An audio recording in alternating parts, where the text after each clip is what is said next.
Hello, Helena. I'm Emily McVeigh, Executive Director of the United Way of the Lewis and Clark area. And we're here this week for our Partner Spotlight with Eric Parsons from the Friendship Center. Welcome, Eric. Thank you for having me. And this month is Sexual Assault Awareness Month. That's right. Tell me more about that. Yeah, so sexual assault is something that we work with as an issue all year, but each April it's time for service providers to come together to focus on the issue specifically in the way of doing some community education. We like to do a lot of celebration of the folks who are doing this type of work, and we also like to recognize the experience that survivors of sexual assault have had. All right. And how do you define sexual assault? So sexual assault is defined as any type of unwanted touching in a physical, sexual nature. I really prefer to use the term sexual violence because that allows us to include things like sexual harassment, sexual exploitation or sex trafficking, sharing images without a person's consent. That's typically called revenge porn, things like that. It's also Child Abuse Awareness Month, so we like to focus on child sexual abuse during the course of April too. The point is we want folks to think of sexual violence as more than just rape or attempted rape because there are many types of sexual violence. And why should we focus on sexual assault or sexual violence this month specifically?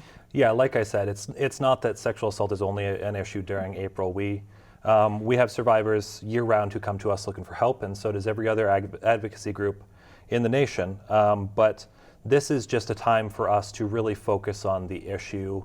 You know, we do a lot of education throughout the year, and there are many different awareness months. April has been designated as Sexual Assault Awareness Month so that we can just take a minute to really focus on certain facets of education. This month, the National Sexual Violence Resource Center is spotlighting online safety as far as sexual harassment and digital sexual harassment, so we can focus on more specific aspects in April.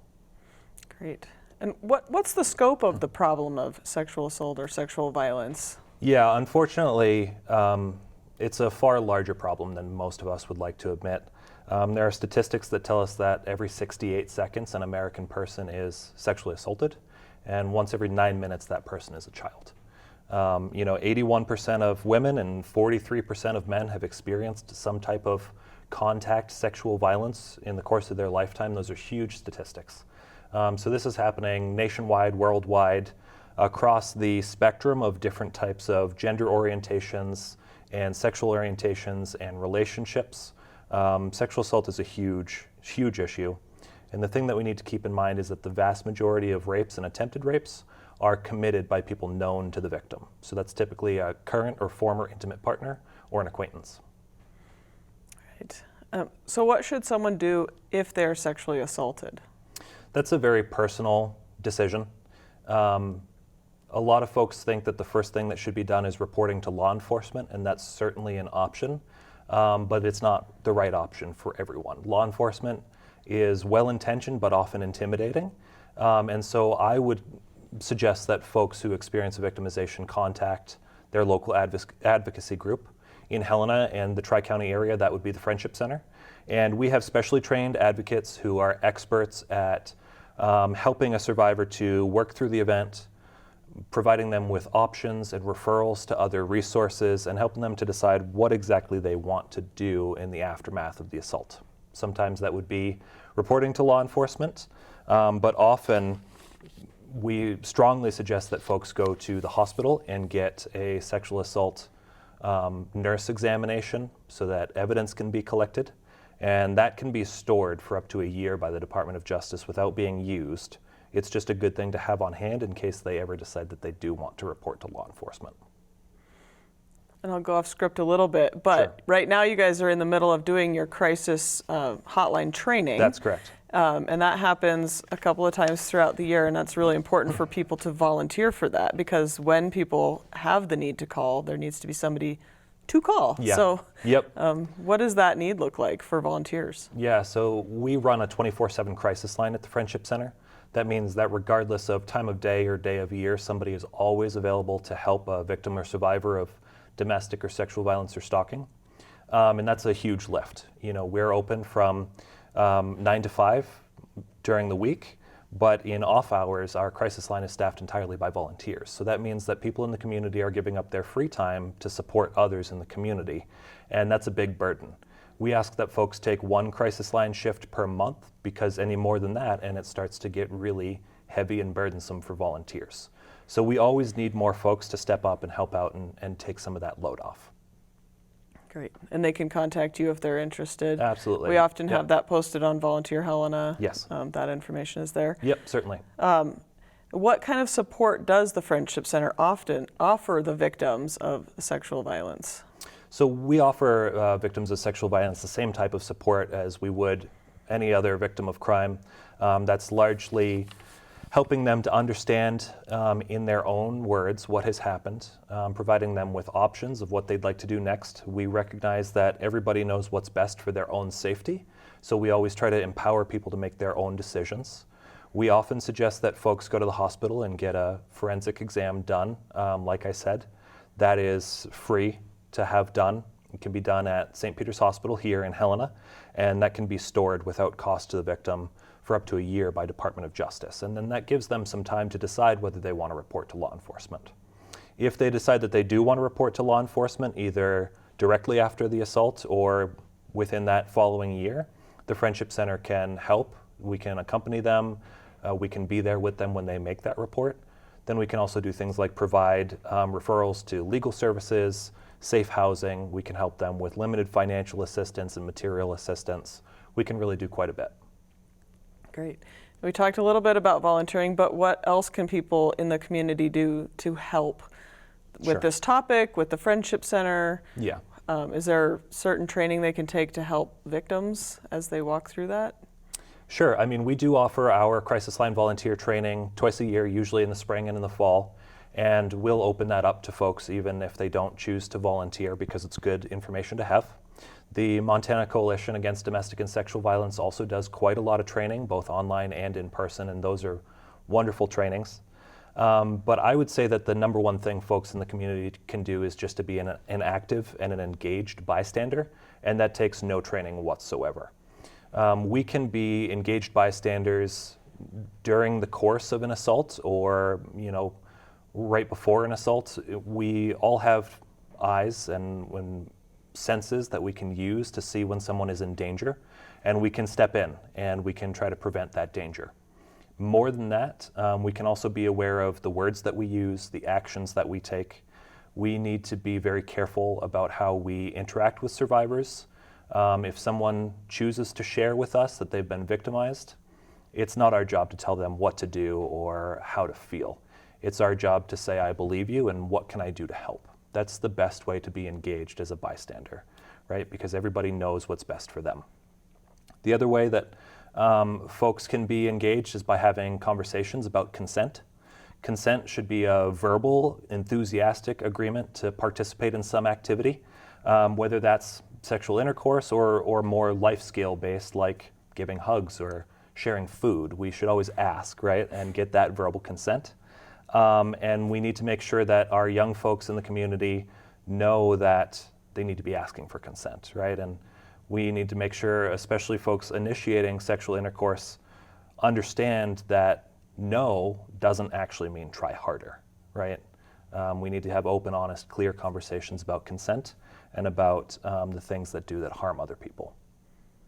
I know when my kids were starting college, they did trainings on the bystander training, so knowing when to intervene or how to intervene, and maybe even getting a group of your friends to Certainly. move a person out of the room or whatever those things are. So there's some good trainings out there, especially for the younger people who might be more intimidated about engaging in that situation and not knowing if it's the right thing or not. So certainly. And Carroll College does that type of training too.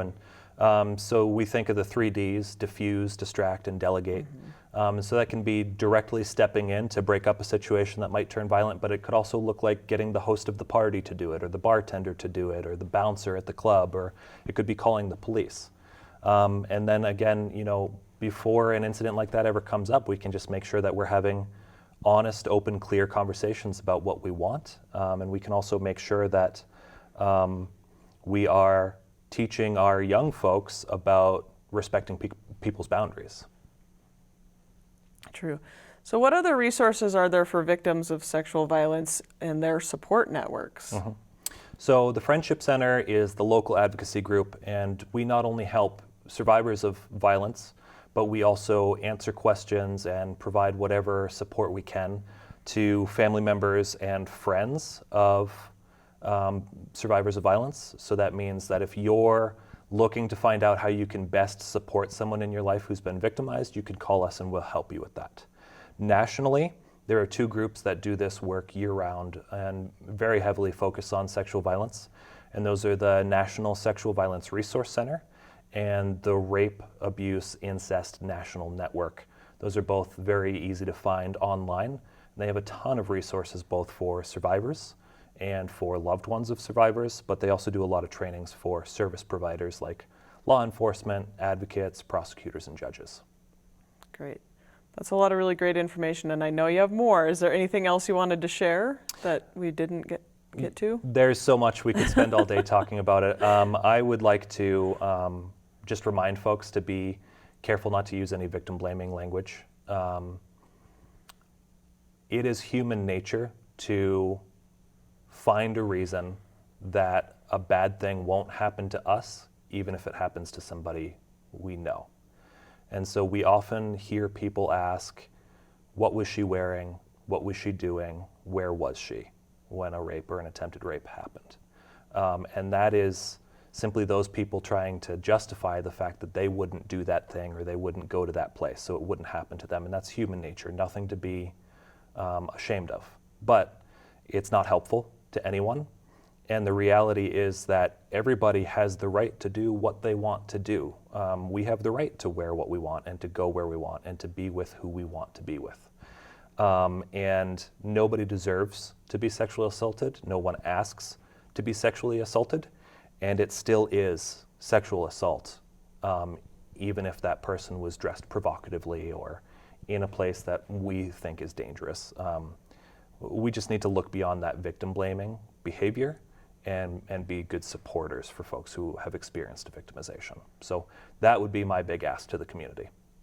Great. How else can people support the Friendship Center outside of the Sexual Assault Awareness Month? Do you guys need donations or Sure. Different kinds of things people can do to help support you guys? Yeah, thank you for that. The Friendship Center always takes monetary donations. We get federal grants and we get private foundation money, but the vast majority of our support comes from private donations from citizens in the area. We could not function without the donations that the community members give. And the great thing about that donation money is that we can use it to address the most urgent needs.